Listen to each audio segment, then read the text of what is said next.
And here we have a wild Paul. Oh, hello. Hello, Paul. Hi, gamers, Nexus viewers. You're all good people. You're smart. Discerning, I think. Well said.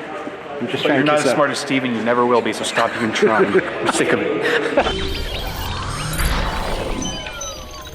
Hey everyone, welcome to another episode of Ask a GN. You can post your questions for next week's episode in the comments section below. There were a lot of really good questions last week, so I'm going to get through as many as I can today. We've got a two-sheeter today. And you may have also seen the quick Paul and Kyle pre-roll for this video. We were with them at an event along with Jay, PC Perspective, Legit Reviews, Hot Hardware, a couple of other people for some new products that we'll be talking about later this week, so stay tuned for that. Before we get into the questions for this week, this coverage is brought to you by Catalyst Energy Mints. A 3-pack of Catalyst contains the equivalent energy of over 21 energy drinks, and it's 20 bucks, so it's a bit more portable and more affordable as well. You can use code GamersNexus for 5% off at the link in the description below. So let's get to the questions for this week. The first one we've got is from Lunchbox, who said, I have another question, Steve. Could you explain temporal filtering?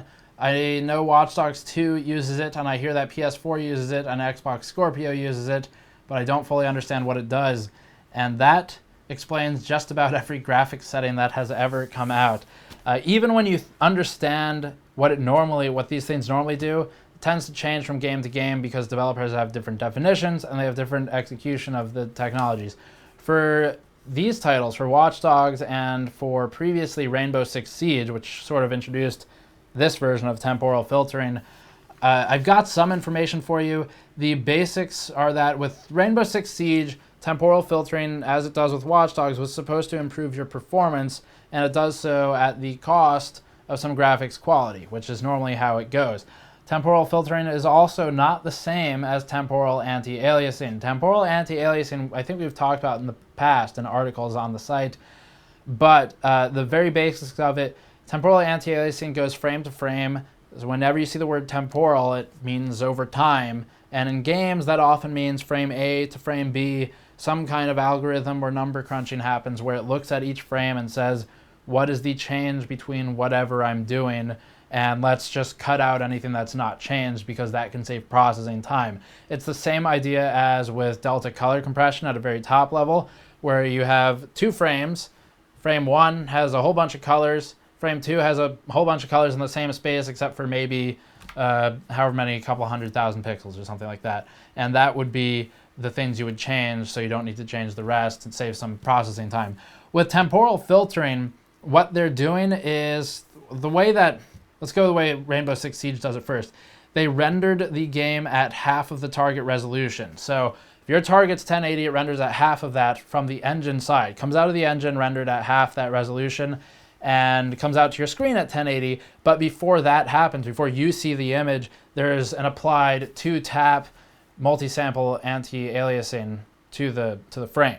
So 2-tap means 2x, so 2x MSAA, and what that means is it's taking 2 samples per pixel. It's just anti-aliasing like normally, but basically they're rendering a lower resolution then smoothing it.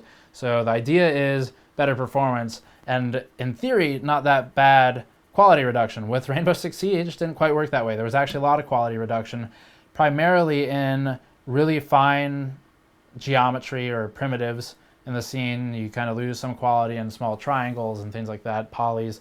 And in Watch Dogs 2, if you look at it carefully, there's not as much quality loss. They're still pulling the same trick for performance gain, but there's some loss if you look really closely at self-shaded objects, things like plants. If you look at the contrast in those types of surfaces, there's some loss in the ambient occlusion in some areas of the game, and that would be more shading, shadowing, stuff like that. And there's a little bit of aliasing introduced, and a little bit of loss in other sort of minor qualities, shadows, stuff like that. But that's the idea, is it's supposed to reduce the amount of work required to render the scene by rendering at a lower resolution out of the engine and sort of upscaling it to what your monitor sees with some kind of multi-tap anti-aliasing applied to smooth things out. That's the idea. And the fact that it's temporal means that it normally looks better in action than in a side-by-side comparison, which is really the only good way to demonstrate it in screenshots online. So it's one of those things you have to try for yourself. I generally don't like it, but with Watch Dogs 2, it's not as noticeable as normally. Next question. Crimson Sunrise asks, Steve, if USB is so fast and kick-ass as manufacturers keep saying and advertising on gaming peripherals, I feel like we're back at like USB 1.0 or something. Why even high-end enthusiast motherboards have at least one PS2 connector? It sure can't be for legacy, as no enthusiast would be caught dead using a PS2 keyboard or mouse, even though the first version of the SteelSeries 7G was PS2. Could it be that PS2 is still faster because it's CPU interrupt as opposed to a polling-based solution? It is interrupt, that's correct. I think I haven't asked any motherboard vendors recently. I used to ask this, I probably asked this at CES 2014. And generally the answer to this type of question, maybe the less obvious answer, is for a lot of these older or legacy technologies, they are on the boards like serial and COM ports or combo ports, things like that, because in Asia, there's still a lot of use of devices that are enabled by those older interfaces, and Asia is a large part of the market. So that's always one of the lesser considered reasons to keep old technologies and interfaces around. The other one would be, you may have noticed if you work with a lot of systems that some systems have trouble detecting input devices when they're not in those first two USB ports up at the very top of the I/O, assuming a normal motherboard orientation. And you've got to plug stuff in there to be detected on some boards because there's just trouble in BIOS otherwise. I think some of it goes back to that, where you know that PS2 will always work. You can plug a PS2 device in, and if you're just working with BIOS or some legacy software or tasks, you know it's going to work. So I really do think it comes down to probably reliability and then probably some supporting developing markets where they still use PS2 and things like that. Now, there may be a different take on that answer this year, but in 2014, that's kind of what it was when I asked. Next question, Dan Wrenn says, Steve, can you tell my bosses for video editing we need newer computers that aren't 2011 iMacs with i3s? They're so blind to the fact these old iMacs are complete shit. It takes 2 minutes to open Premiere Pro. So I don't know that I can tell your bosses directly, but I will say that from a business management perspective, maybe just showing them some benchmark numbers. Puget Systems has some great benchmark numbers on Premiere. I trust their numbers. Every time I've seen them, they've looked good, and we've validated on 1 or 2 occasions. But we've done some of our own numbers as well, just not that many with Premiere. But they've got good numbers that can probably help back you up. And I think the argument to be made would be, if it takes me 2 minutes to open Premiere and then however long to render, and I can use the system to do other things in that time, then obviously there's a cost benefit if they invest in the system, because then they don't have to pay you as many hours to sit there and stare at it. So assuming you're hourly, that would kind of be the way to argue it. Next question is from SSS. Says, Steve, for gaming, what is the best method to determine it is time to upgrade your CPU and motherboard? This will vary based on application, but in a broad sense, how can you determine CPU and mobo if it's holding the performance back? This is kind of a harder question. I think the way we do it's pretty easy. We've got all the hardware, so you just switch them and done. No problem. If you don't have all that stuff lying around, which you probably wouldn't for a normal situation, probably the best thing to do, I would start by looking at benchmarks just to see if anyone's done the homework for you. Look at benchmarks, and what you want to do is look up a CPU benchmark for your CPU and look up a GPU benchmark for your GPU. And here's a pro tip, because of the way Google works and the way editors title their articles, you may want to look for a recent game rather than an overall benchmark of the product. So if Watch Dogs 2 just came out or something, and you probably want to look up a few different games, but Watch Dogs 2, For Honor, stuff like that, look up the benchmarks for those specific games for CPU and GPU, and then get those numbers because they're going to be brand new, and that will help you figure it out. Now, if you don't want to go that route, you could play around with benchmarking yourself by picking a title that you know for sure is either CPU or GPU bound, and then play around with the settings until you can create a bottleneck on the other component. Watch Dogs 2, again, just because it's kind of in my head lately, is a great example of a game that is thread bound primarily and sort of clock limited on the CPU. not really GPU limited until you start getting to i7 territory. So if you use something like that, you know you're creating a CPU bottleneck, and you can see where does your GPU perform, and then you still probably want to look up a benchmark for that card that someone else hopefully has conducted. We've got a lot of them, and you can see where it can perform with something like an i7. That would give you an idea, a baseline. That's probably where I'd start. Now, other things, of course, aged architectures mean you normally have aged I/O as well. So if you want NVMe or something, it almost doesn't matter what the performance difference is elsewhere in the system if that's all you care about, because you won't get that on something like Sandy Bridge.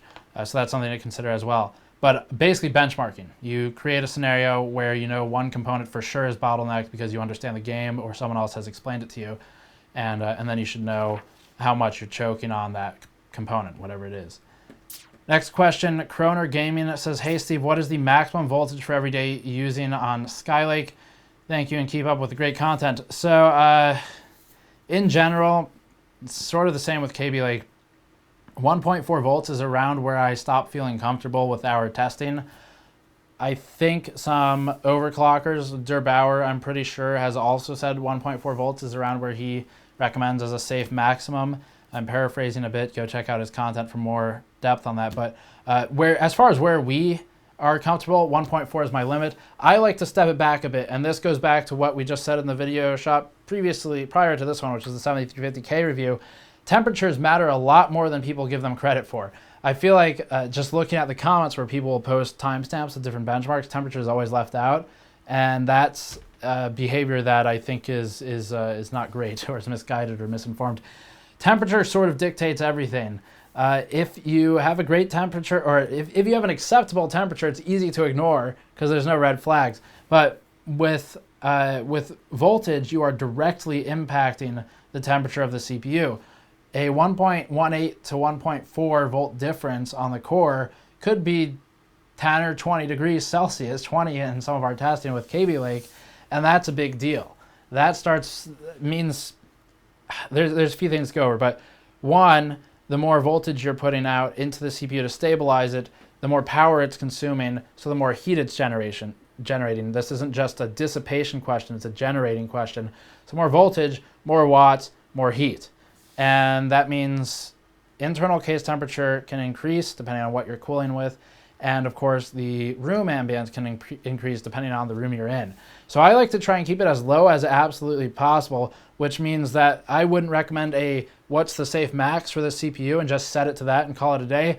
I would recommend get your CPU to the clock you want, as stable as possible, maybe jump to 1.4 volts or 1.35 for testing, run it through Prime 95, run it through game benchmarks, 3D marks, stuff like that, and then step it down.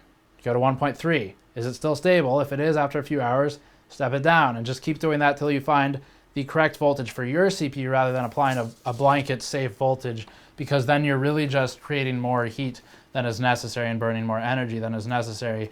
And that's not great for a number of reasons, but one is just because heat sucks and it starts ruining things.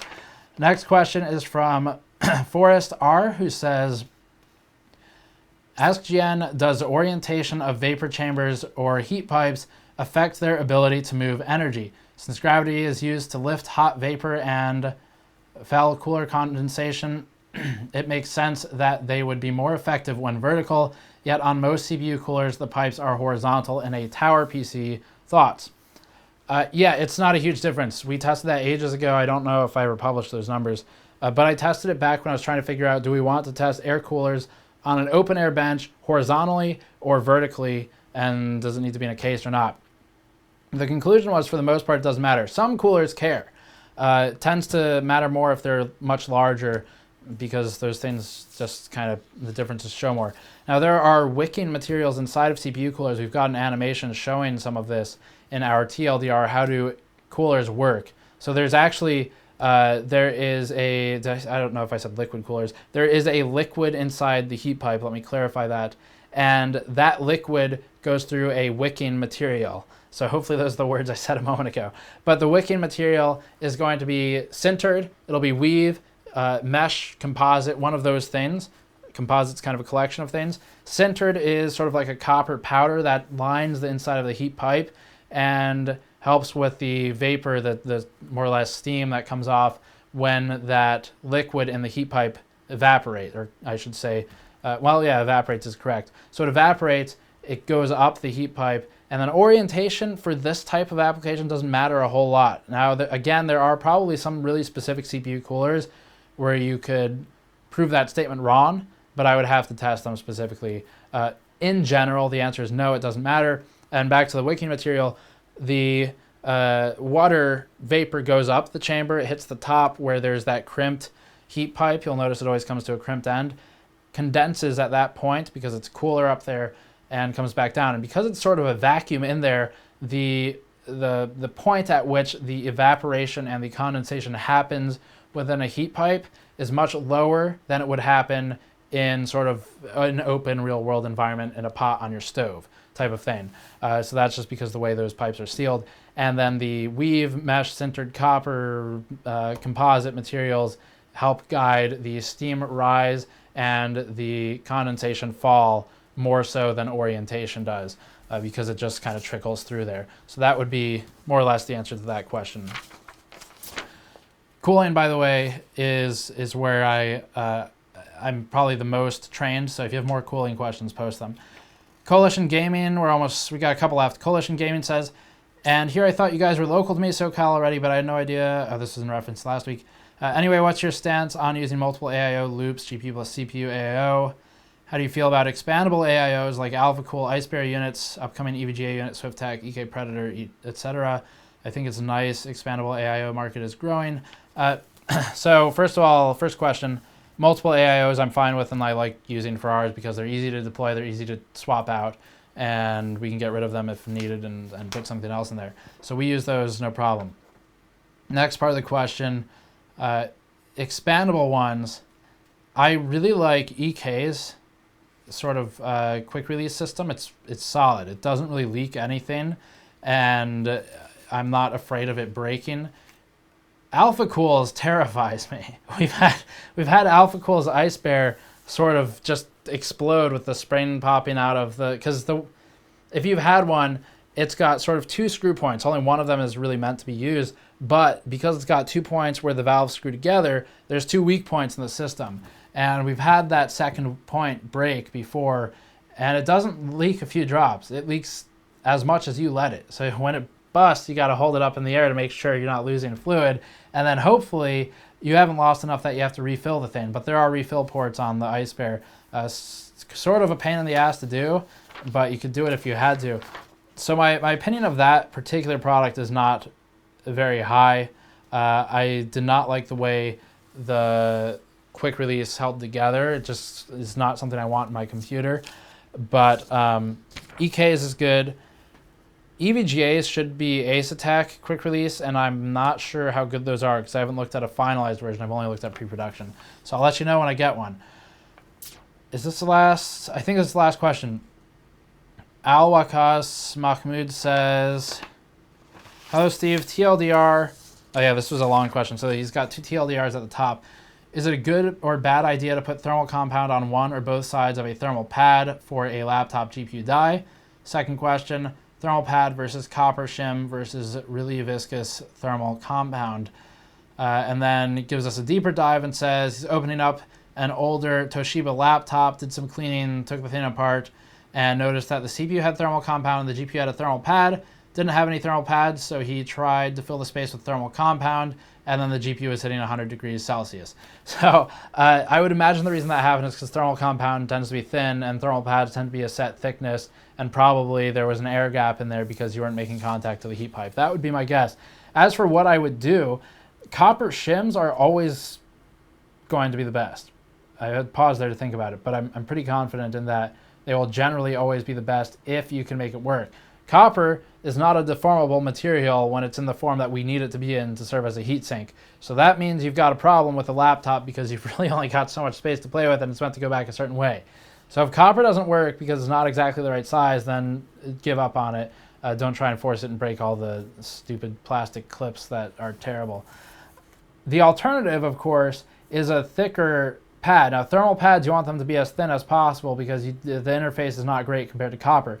But it needs to be thick enough that when you put it between the units, it's contacting the heat sink and the die, and it compresses a bit so that you've got contact. I would suggest buying a really good thermal pad online. If you can find one, Arctic has some pretty basic 6 watts per meter Kelvin ones. If you can get them, there are 20 watt per meter Kelvin thermal pads out there. They're a bit more expensive and harder to find, and not really necessary, but it really improve your thermals if you care about that. And otherwise, 6 watts, not bad. I'd go for that and ditch the thermal compound idea just because it wasn't there before, so there's probably some kind of issue where it's not making contact. So that would be my thoughts on that. But as always, more questions. If you have them, leave them in the comment section below. I'll take them next week if we can get to them. There were a lot of really good ones last time. Sorry I can't get to them all, but we'll try. There is one question that keeps coming up about the sort of IPC equivalent of AMD GPUs and NVIDIA GPUs. Why is one clock higher than the other, but the lower clock can outperform, vice versa? That's a more complicated question. I spoke to Scott Wasson about it. He's at AMD now. He used to be at Tech Report, the editor-in-chief there formerly, and spoke to him at CES. He had an answer for me. I'm trying to get him on to basically talk with me on Skype, and we'll publish that video. It'll probably be an hour long or something. I don't have a time frame on that. I'm hoping sometime before Ryzen launches, but we'll see. So thank you for watching. Subscribe for more. Patreon.com/GamersNexus to help us out directly. GamersNexus.net to follow the news articles and things as we post them throughout the week if they don't hit the YouTube channel. I'll see you all next time.